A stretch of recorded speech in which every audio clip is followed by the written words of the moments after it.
baby Jesus that we were going to put in here. And if you see the size of these figurines, you think, poor Mary.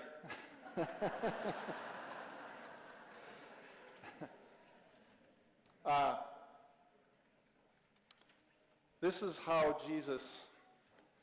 the Son of God, second person of our one triune God, chose to come among us as an infant. And in our creed, which is a summation of our faith, we say that very thing. Became incarnate of the Virgin Mary. And I'll show you, and I'll tell you just before we say that, later on in the Mass, we'll do something a little bit different to recognize that. Why would he do that?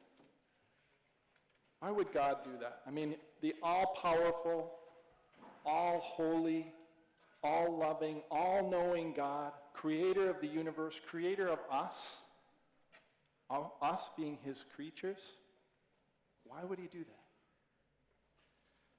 Well, the Catechism, another summation of our faith, a compendium of that, breaks it down into 4 overall reasons. And first of all, these aren't going to be a surprise to you, but the first one is so that he could reconcile us, fallen humanity, the story of Adam and Eve, to himself, to the Father. He would become expiation for our sins and therefore reconcile us and forgive us of those sins.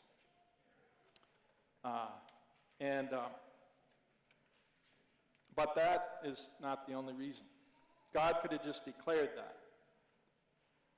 Now, sin separates us from God. Sin separates us from one another. Do you ever feel alienated from God? Do you ever feel like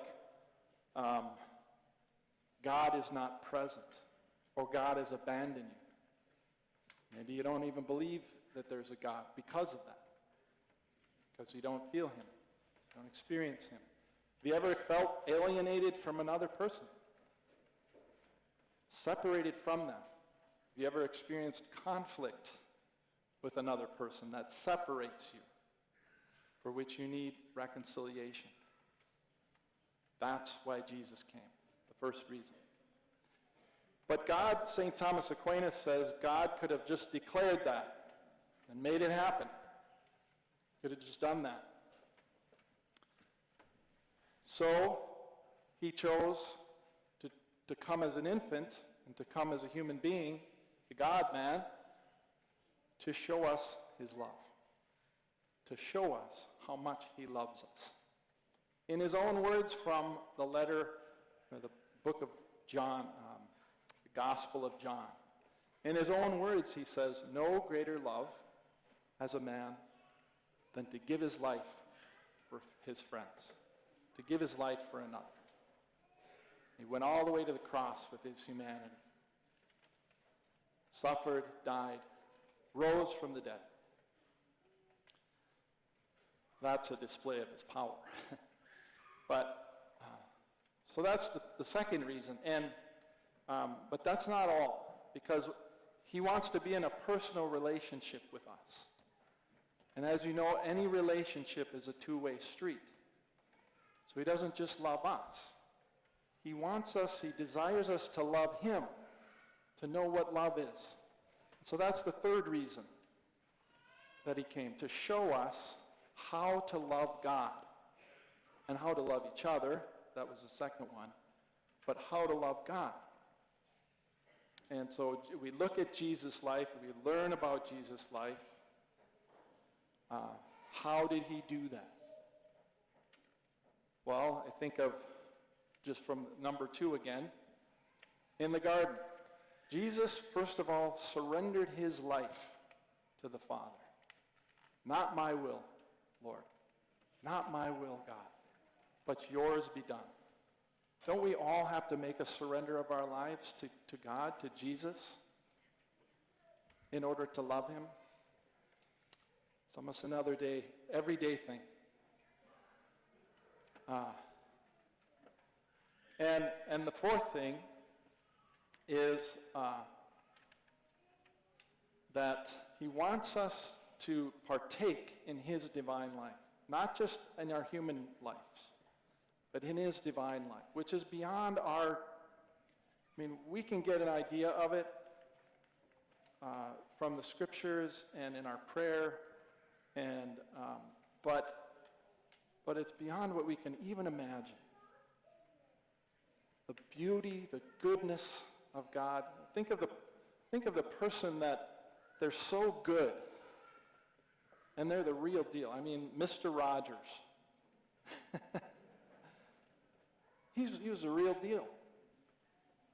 So good. Think of that person that you know is so good you can't believe it. It's almost hard to believe. Well, God, and being with God, and reconciled to God, and with his family in heaven is beyond what we could ever imagine. So these are the four reasons, basic reasons, that God became a human being and became an infant. The second one, or the third one, to love him, you think about from what I've heard, I've never had a child, but from what I heard, every parent, as soon as that child comes into the world, it's instant love. Now, there might be a little bit of nervousness about how am I going to do in loving that child? But even the person, even if that child is not brought into the world, and a person makes a different choice for that child, they think they're doing the best thing for them. Maybe it's misguided. But a child inspires us to love. And that's what so this is God wanting us to love him. Coming as an infant, coming as a child. And divine life, sharing it, partaking in the divine life is one really simple but not easy way to do that is every sacramental celebration we have in the church is a participation in divine life. Now, sometime it might not seem like that, okay? If the homily's bad or the music's bad, seems like far from divine. But it is. That's the reality. That's what the Lord promised. But you may not want to come here. You may not want to come. I can understand you may have reasons if you haven't done that for a while. You may have good reasons that you don't want to do that in the Catholic Church. But try to get that. Namely, the scandal, the COVID, just fell out of the habit. And there's many reasons, I'm sure. But this is God's desire. Think of the Father's heart. The Father's heart is for you. You. He wants you to be with him. And that maybe requires some sacrifice. But think about how can I receive those four things in the next year more. His forgiveness, his mercy, his healing, his love, his unconditional love for me. How can I love him better? And how can I partake in his divine life? And so I invite you to consider that and consider making those sacrifices to receive that. It's well worth it. But today, we celebrate his coming among us, the God-man who loves us so dearly.